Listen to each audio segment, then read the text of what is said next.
In today's FX markets, let's take a look at the Australian dollar as it's moving higher today.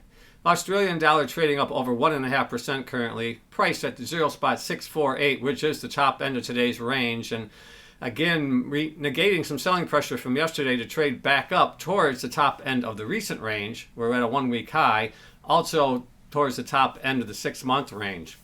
Driving factors today, a couple of things influencing the market. Number one, U.S. data points coming in this morning, CPI highlighted, coming in below expectations.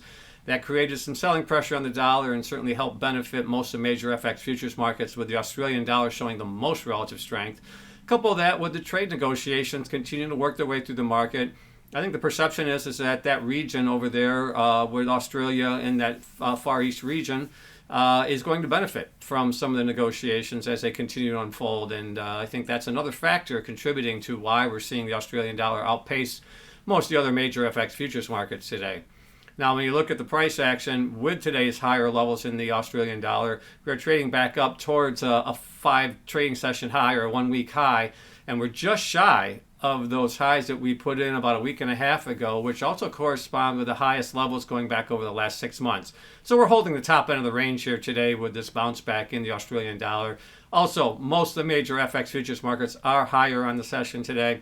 We're seeing strength pretty much across the board, particularly when we look at the majors like the British pound, the euro, and the Japanese yen, all higher on the day by anywhere from 0.75% to 1%, and the dollar under some pressure, with the Australian dollar continuing to show upside here and hang on to that topside range and near 6-month highs.